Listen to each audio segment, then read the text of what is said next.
This is the Georgia Farm Monitor. Since 1966, your source for state and national agribusiness news and features for farmers and consumers about Georgia's #1 industry, agriculture. The Farm Monitor is produced by the state's largest general farm organization, the Georgia Farm Bureau. Now, here are your hosts, Ray DeLessio and Kenny Burgamy. Wow, did you hear that? Since 1966, your place for state as well as national ag news. And so another show begins. Hi again, folks. Welcome to the Georgia Farm Monitor.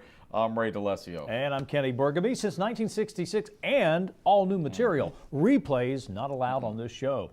Coming up on the program, how blueberry producers in Alma, Georgia battled Mother Nature and her frigid temperatures. The measures they took in order to protect the state's leading fruit crop. Also, are we any closer to having robots working the farm? Damon Jones travels to Georgia Tech for a behind-the-scenes look at the advancements they're making towards ag robotics. And then later, too much work around the farm to attend an extension meeting? Well, no problem. Soon, you'll be able to attend the meeting just by logging on to your phone or mobile device. All this and more starting right now on the Georgia Farm Monitor. Well, the University of Georgia has long been known for their agricultural research, and there are a few changes that have taken place recently that will help strengthen those programs for the future. On a rather brisk day just outside of Athens, the Dean of the College of Agricultural and Environmental Sciences at UGA, Scott Engel, told us about the Iron Horse Farm and a process they've been working through the last few years. It's meant to consolidate and streamline operations in the area of ag. Well, we made a decision probably 4 or 5 years ago that we needed to, what we were called right-sizing our agricultural infrastructure, many farms around the state.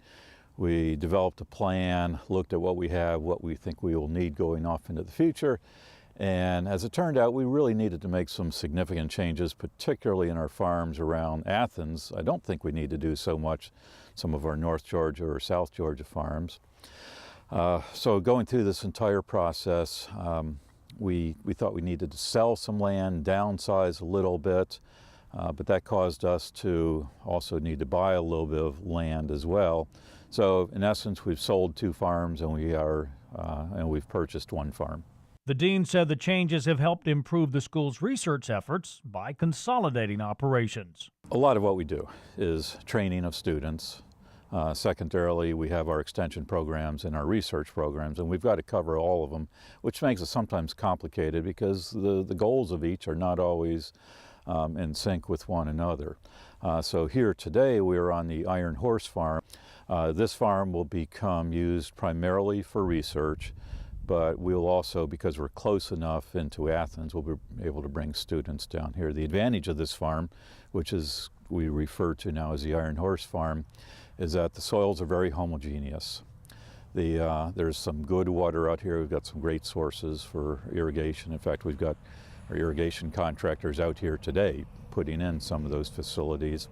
But it's also a great location. We can get farmers in here for field days. This is really going to become a kind of a showcase for best agricultural technologies, for testing new technologies, developing new technologies, and then we'll also be able to get our students out here for training purposes.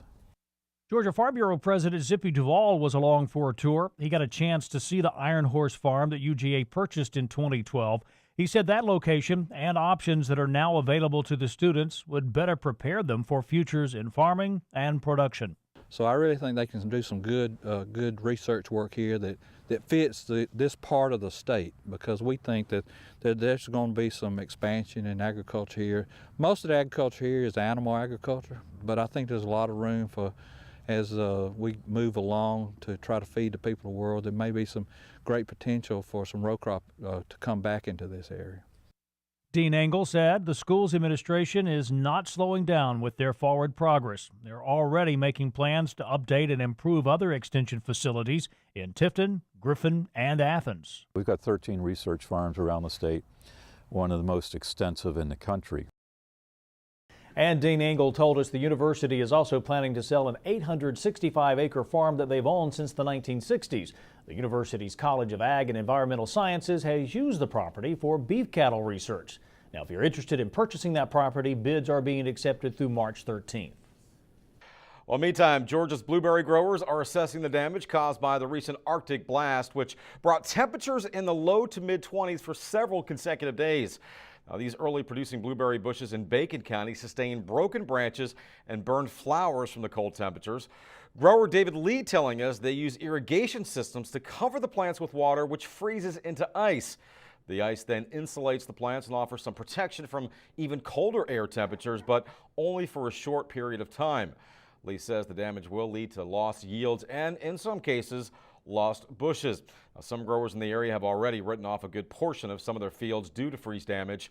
According to Lee, later producing bushes don't appear to have been badly affected, and they still hope to begin picking around the end of April. Well, if you haven't seen the movie Farmland yet, now you can do so from the comforts of your own living room. The documentary, which follows 7 producers, including Georgia's own Leighton Cooley, is available on DVD and can be purchased at retail stores across the country, including Walmart. It's also available online at Netflix, Amazon, and iTunes, just to name a few. As we all know, in order for Georgia agriculture to grow, the industry must train and develop future leaders. Recently in Atlanta, a large number of Georgia 4-H students got an opportunity to participate in Georgia's Leadership Day celebration at the Georgia Freight Depot. The Monitor's Mark Wildman has that report. In front of a very large crowd at the historic Georgia Freight Depot in Atlanta, Governor Nathan Deal spoke about the importance of leadership and the many ways individuals can take advantage of opportunities to develop leadership skills. If you don't take something away from this meeting today that will last you at least 10 years, you will have wasted a lot of your time, and you will have wasted the time of a lot of people who are here to try to help you grow. He, along with Georgia's First Lady, Sandra Deal, spoke at Georgia's Leadership Day event, which is an initiative of the Georgia Department of Community Affairs that is aimed at making Georgia better through leadership development. Fear is the greatest impediment to leadership, the greatest impediment to fulfilling your talents, and the greatest impediment to your contributing to the welfare of society. So you first of all have to learn to overcome your fears. In attendance were current leaders such as Georgia Agriculture Commissioner Gary Black and future leaders as well. Georgia 4-H staff members, state leadership, and other 4-H students were well represented at the event. I think it's a day where we just want to bring folks who are active in their community together to network, to be inspired, and to remember that there's a lot we can do here in Georgia, and that takes people willing to step up and be responsible and identify challenges and look for solutions. Georgia 4-H has a long history of leadership development and strives to make an impact in students' lives. Georgia 4-H has been helping develop young leaders in this state for 110 years now. And we are very involved in working with school systems and other volunteers across the state to help young people develop life skills that enable them to be future leaders, productive citizens, and hopefully have a life that improves on what they have had with their families.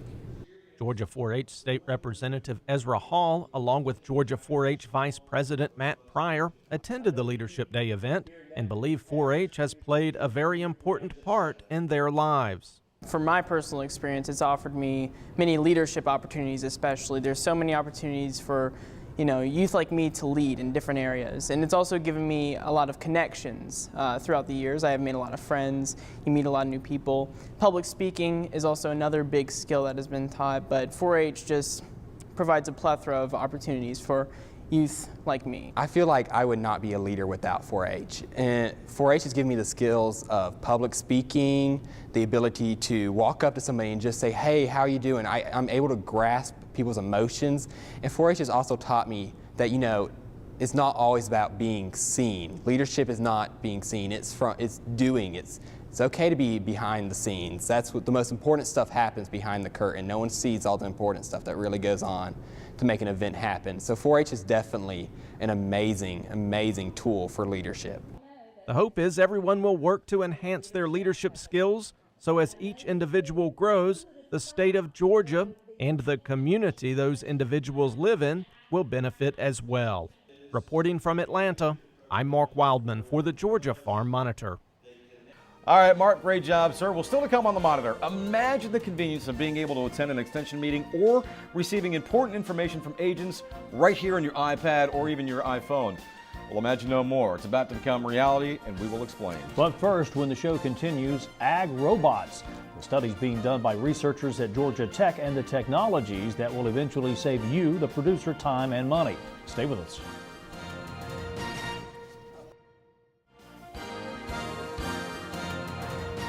Now standing strong, Dudley is an 800-pound Hereford bull.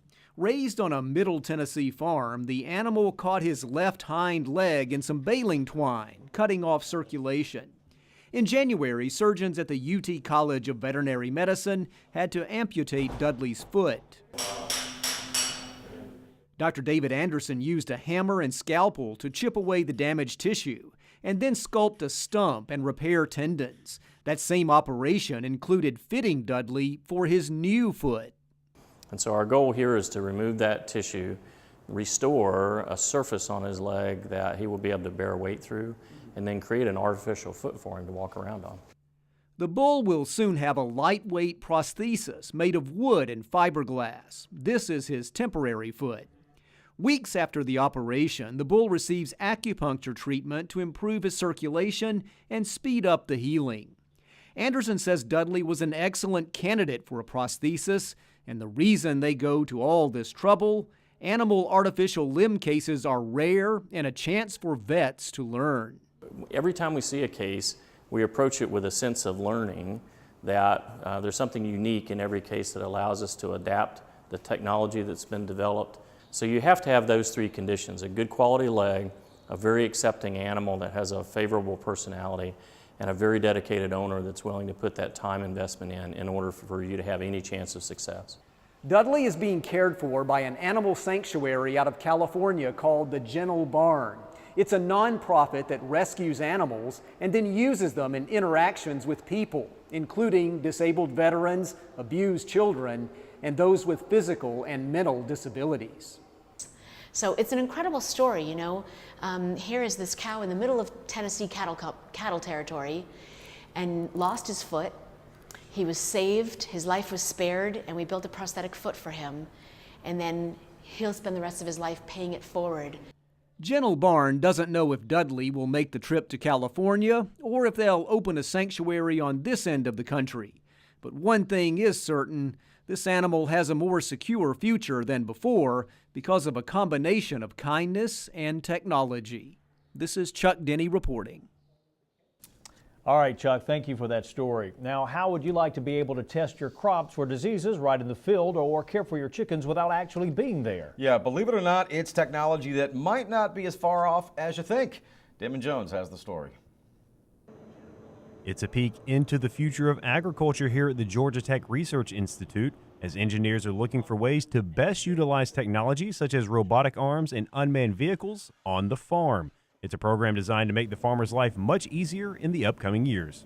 What we do for the ag industry is really help them focus on long-term objectives. We're looking at research projects that are probably 5 to 10 to 15 years out and drive the technology and innovation associated with being able to improve efficiencies, improve food safety, look at really driving our environmental impacts, looking at all the different aspects of the different types of problems that the industry or the ag sector really faces on a day-to-day basis. One of the many projects being worked on is this low-power, low-cost gas chromatography system that can be used right in the field to detect diseases and pathogens. It's technology that could save the farmers not only money, but plenty of time as well. So our goal is to make the miniaturized version of that instrument that can be loaded on a tractor, goes down the farm and collect the sample of VOCs that these plants release and analyze it and alert the farmers of potential spread of pathogens, or analyze the gases that they release, and could be stay on the farm for longer, and you don't need to continuously provide power or collect the samples and send it back to the lab to be tested. So you could do all the studies and analysis of the soil and gases on the farm. While this might look like a souped-up remote control car, it's actually designed to monitor the movements inside a chicken house and record the data. It's a way to constantly observe the birds without actually being inside the house. We believe that you could use a robot system to augment and hopefully even replace or reduce the necessity of a farmer going into the houses, so that with a robot system in place, the farmer is free to do other tasks that the robot system could do for him. A big concern for farmers when it comes to the latest technology is, of course, the price point. That's why it's a major objective for these researchers to make equipment that is not only highly effective, but also affordable. There is a point where stuff just simply becomes too expensive for you to even operate it in the environments, and we've seen now with the recent advent of technology and the release of things such as Microsoft Kinect sensor, the cost of these systems is drastically dropping. It's not a small reduction, it's actually a huge reduction in cost. Despite all the complicated high-tech equipment surrounding them, the goal of the Research Institute is really quite simple. Our mission and vision is to be the technology innovation and development provider that allows Georgia to be the undisputed leader in poultry, agribusiness, and food processing. So we have a broad vision, but a very specific mission. Reporting from Georgia Tech, I'm Damon Jones for the Georgia Farm Monitor. For the past several years, agriculturalists have been told they need to share their story with the general public. But one social media specialist says it's really about learning, sharing, and connecting. American Farm Bureau's Shanika Otterby has more.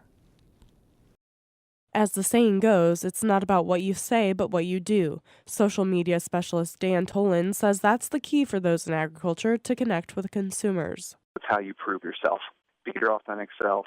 Back up what you say with your actions online and show that you authentically care, and that goes a long way. Tolan says it's easy to see through facades online, so it's very important for agriculturalists to be authentic. He says connecting through social media provides a learning opportunity. Social media is quickly evolving. There's no way that what we're doing today is going to have the same effectiveness 5 years down the road. So it's about constantly learning and having that attitude of there's something new I can learn today, there's something I can change, there's something I can do to better connect with people using these platforms. Tolan says the internet is more important today than ever before and is one good business practice. Good businesses that tell their stories the right way online, that connect with their audience, are the ones that will keep moving ahead and being players in the future. Shanika Otterby, Washington. All right, Shanika, thank you very much. After the break, coming soon to a mobile device near you, an easy and convenient way that's going to allow you, the producer, to get connected with your local extension agent. Sort of like Skype meets PowerPoint. That's next when the Georgia Farm Monitor continues.